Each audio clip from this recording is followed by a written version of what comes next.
So let me first introduce Anne Marie Chischilly. She has another obligation that she has to go to, but she has a presentation, and there'll be a time for a few questions, and then I'll introduce the other two speakers when she's concluded. So Anne Marie Chischilly is the executive director at the Institute for Tribal Environmental Professionals, ITEP, at NAU, and she's currently Vice President for Indigenous Affairs at NAU. She has a law degree and a master's degree in environmental law, and she works with the United Nations on issues dealing with traditional knowledge and climate change. So we're very fortunate to have Anne Marie address us about traditional knowledge and climate change. Thank you. I'm going to share my screen and start from there. I keep mixing this thing up. Here we go. Share. Where is my share? My screen. There it is. Okay. Can you see that then? Yes. Okay. So start my slideshow. Okay. Great. Well, thank you. Thank you for the introduction, and thank you for the welcome. What a great honor it is, and what a great evening it is, right? I was running in here to try to get situated, but I just want to say thank you. I acknowledge all of you for being here. I'm Anne Marie Chischilly. I am Dene, enrolled with the Navajo Nation, and it's important that I introduce myself, my clans. According to my clans, I am Red Streak and the Water Tobacco people, born for the Bitter Water people. My maternal grandparents are One Who Walks Around, and my paternal grandparents are Wolf's Path clan. So all four of those clans make me the woman who sits before you today. And I also like to acknowledge the lands that I sit on that are sacred to 13 tribes in this region who have been stewards of this land from time immemorial. And so I recognize their past, their present, and their future. And I'm going to start my little nifty timer here so that I don't go over time. So tonight's conversation is about the guidelines for the use of traditional knowledges. And I'm an English major. I don't know how many of you are English majors. When I saw the English knowledges, the S around it, I kept saying, no, that's not right. But you'll come to understand why there's an S, because there's more than one set of knowledge. There's a bunch of knowledges. And so I'll explain that a little bit later. But so the guidelines for the use of traditional knowledges is a document that we produced a couple of years ago. But I just want to introduce that. Let me see if I can move my slides myself. There we go. So traditional knowledge is, everyone has different concepts about it, what it means, what it doesn't mean. But one of the things that I look at is traditional knowledges are innate to all of us. And so many people think that it's only for Indigenous peoples. And I say, no, everyone has them. If you have a recipe, if you have a lullaby, if you have anything that has come to you from your elders and your people in your life, it is, I consider that your traditional knowledge. So, and everyone has it. So I just wanted to clarify that from the beginning. Another thing I really, truly believe in, that when we're speaking about traditional knowledges, it's the energy that you bring is essential. You know, one of the things I try to clear my whole being before I get to these conversations, because I'm talking about knowledge that my ancestors had. So when I do that, I make sure that I'm in a good space and that my heart is good in order to share this information. So how do you define it? You know, there's so many ways. What are the key words, key ideas, concepts, images, and stories that you may have? You know, and I normally, if I have like an hour and a half, I work through this great exercise where we draw it out. You know, I'm a mom of a 15-year-old, so I'm always saying draw it out to explain it. And so I can't do that now, but if you can just think about in your mind, what does traditional knowledge mean to you? That would be a stepping point for me. And this is where I do that ledger art. So for me, traditional knowledge is you're looking at different things. You know, there's this great quote, and I'm not sure how to move this thing out of my way. Here we go. It is the particular Indigenous people's decision, according to their own values, standards, to determine what English language terms, such as traditional knowledges or traditional ecological knowledge and are supposed to mean. So when you, that for me is like legal. Like if anything, I'm an attorney, if we can mess it up, we're going to mess it up. And for that one, that came from one term that I was trying to understand. But for me, it was what is valuable and significant and valid in their own right. You don't need any validation from outsiders. And for Native American communities or Indigenous peoples, we do not need validation from Western science or Western input outside of the Indigenous community. So that's the second one. Whatever is our knowledge is considered legitimate in our own ways. And so we all have internal methods of defining, valuing, and validating our own knowledges and knowledge systems. And so all of those systems must be respected. And they may be very different from other people's. You know, for me, it's my elders telling me, and it's medicine people telling me these different things. And I don't question where they got the information. I just receive it. And so, but when I speak to outside groups, I sometimes feel like I'm having to cite a source, and sometimes that's not required in my culture. So a better way of looking at this is what my grandmother, my late grandmother, Catherine Wallace here, what she knew. She was an herbalist, so she knew everything about the land around her and how to heal with the land around her. All that information went to my mother, to me, and now to my young son, who's no longer just small. He's now 15 years old. So that's how I define traditional knowledge. Really simply is, what did I get from my ancestors before me? So this really came into the climate change arena. And I think this is where the intersection came when we were working with tribes and they wanted to put the climate assessments together. And one thing that we noticed that because climate is holistic, you're not just looking at air quality, water quality, solid waste issues, you're looking at everything holistically. And so when we were helping tribes put together their climate change adaptation plans, they were starting to include everything. They were including their songs, their prayers, their sacred sites, their sacred intellectual property issues really became to the forefront. And so, and then that culminated with me also seeing a lot of issues around what was happening and how do we protect that knowledge. So I then traveled to the United Nations and was trained by them on what these what's the difference between traditional knowledge and intellectual property, and how do they combine, and how do you protect them in the same way. The next issue that came up was under the National Climate Assessment 3, the NSA 3. When you look at the NSA 3, one of the things, this was one ago, but one of the things that, and this is true for NSA 4 as well, that the chapter, of all these chapters in the NSA, only one of them dealt specifically with tribes and indigenous peoples. All the other chapters, if you can see here, deal with topic areas, but they don't deal specifically with a race. And so that was concerning for me, because I was just like, why are we only ones highlighted here? And it was because climate change impacts on, now there's 574 federally three recognized tribes, but it was because it was projected to be especially severe. And mainly that was because of the way we live, the subsistence lifestyle that we live. In Alaska, there's over 200 tribes out of the 500 tribes up there. They're called Alaskan Native villages. But a lot of the things that the way they live off the tundra, they live off the rivers and ocean. And so 80% of their diets come directly from those three resources. And so when you layer on climate change, it's compounded in addition to all the other issues of many of those tribes have social ills. Many of them are not funded well. So just the NSA 4, NSA 3 and 4 both had chapters specifically mentioning tribes.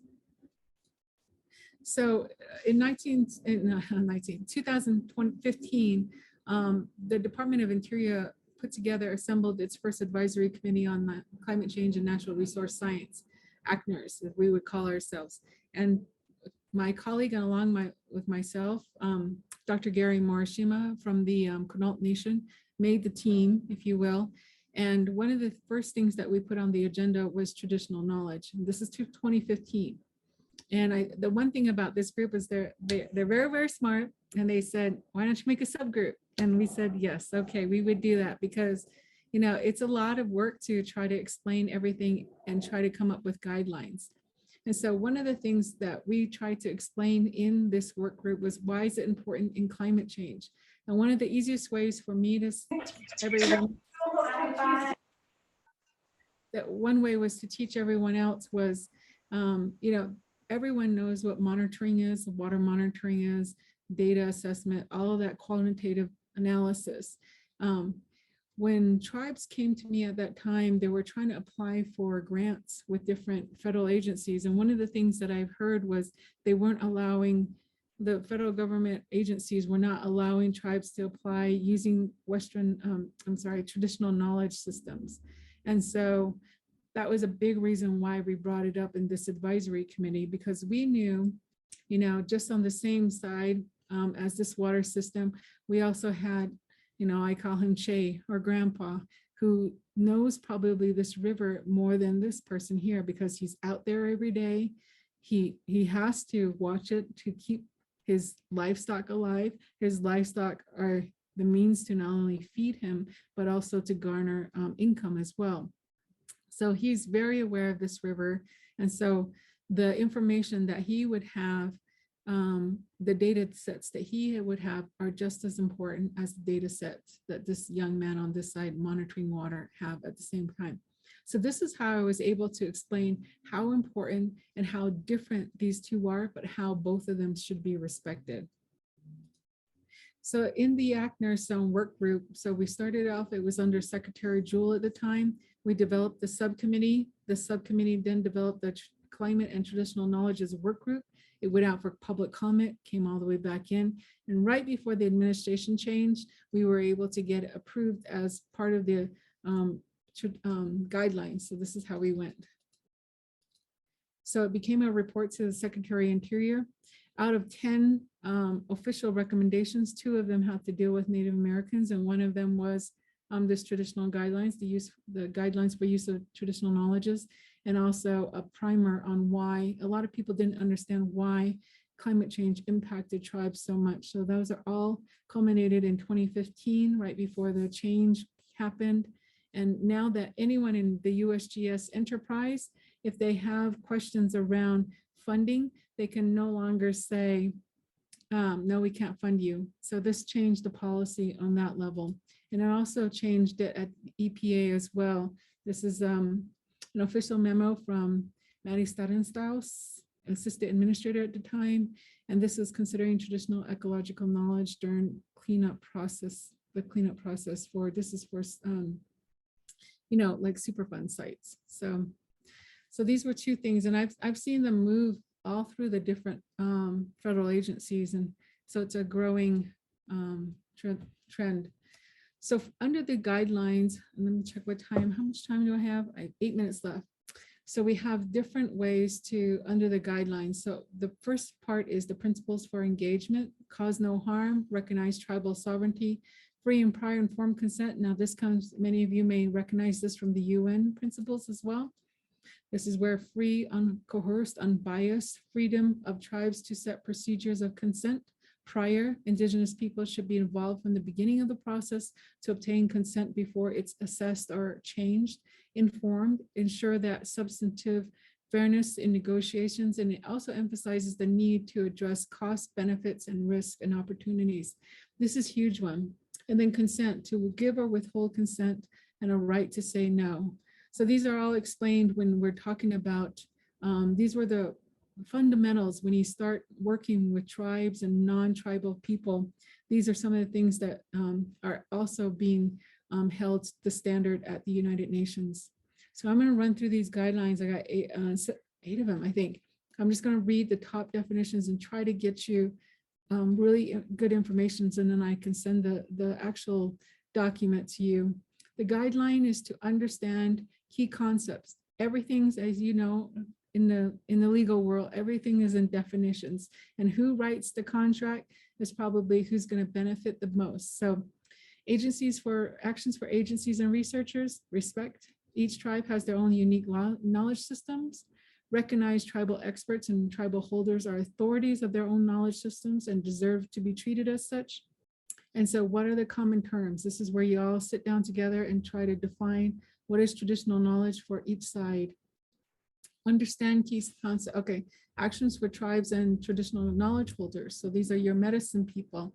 And a lot of them, haven't been to college. And some of them are changing though. Some of them are going to college now, but what do they do? So if your tribe chooses to share the information. So this is a big if. Clearly articulate conceptions of your knowledge system with expectations with your own people.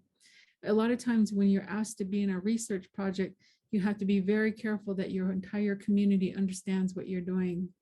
Make personnel and resources available to aid researchers and agency staff. Training. That's all I can say. Guideline number 2, recognize that tribes and Indigenous peoples and holders of traditional knowledge have a right not to participate. Huge one. Indigenous individuals are holders of TK, and it's the right to the individual to withhold sharing information. So the government and the individual holders or the medicine people must work together to decide what's appropriate. It's very hard when you go into a community and just pull out one person and say, you will be the spokesperson for the entire tribe, because there's multiple knowledge holders. For the agencies and researchers, respect when someone says no, basically not to participate. And this may happen anytime during the research project. Unfortunately, I've seen it many times. Guideline 2, recognize, okay, these are for the tribes and holders.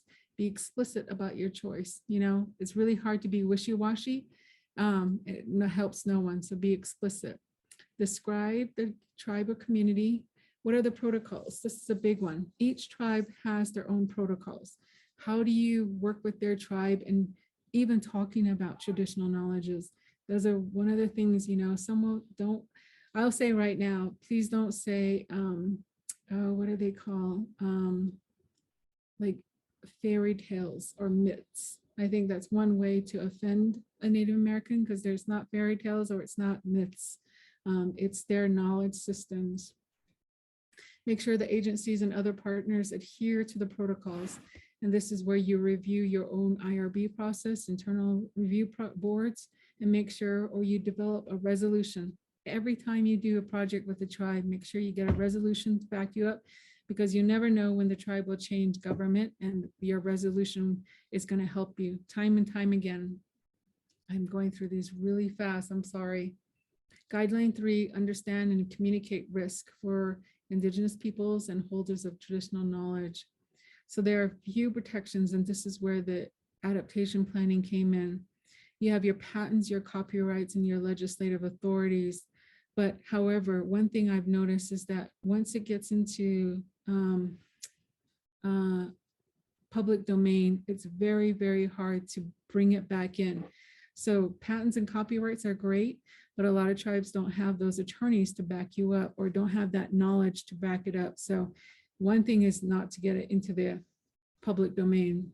And that was happening because tribes were developing adaptation plans that were funded by the federal government. So part of the deliverables was to put it into, they put all their plan together, including all that intellectual knowledge, traditional knowledge, and then they submitted. And once you submit it in, that's when it would be captured and FOIA'd, and people would take that information. So understand the balance of understanding the risk is huge as well. I just walked through the whole FOIA issue. For tribes and traditional holders, identify the risks to not only your natural self, but also cultural resources and the intellectual property issues. Clearly write what's acceptable and not acceptable. Huge things for, whether it's a medicine person understands or not, they have to understand what their risks are when they're working with people. Anne Marie, I'm just worried about the time. I know that you have another obligation, and you were open to taking a few questions. Okay. I don't mean to cut you off, but can you just, Summarize it? Okay. well, right, right. I'm just trying to alert you to the issue. Yeah, okay, we're gonna go through 4. Establish interface, basically, both sides should have agreements. Provide training. Provide specific directions to ensure that protections are upheld. Recognize the role of multiple knowledge holders systems. This is a huge one. Everyone has their own medicine person, so please recognize that as well. And develop guidelines for review of grant proposals. So these are all, and then there's this page that you can go to on the internet. It's the Traditional Knowledges Initiatives, and this is where you can download the 100-page document for fun nighttime reading. And I want to leave just by this story here. This was a youth camp that these 100 youth from all over the country, high school students, came to talk about climate change. And one of the things they were talking about in this session was how climate change is going to erase their traditional knowledges. And being an auntie, a mom, a sister, I got there and said no. And so I welcomed them that night to a strawberry moon, and they brought out all their traditional dances and songs. And it just was very emotional to me, because it was everything that I talked about, that they're still retain it, but they have to work for it. That's it for me. Oh, great. Oh, thank you very much. It's so interesting, and it's such good work that you're doing. I haven't been looking in the chat, but is there any question that comes up from people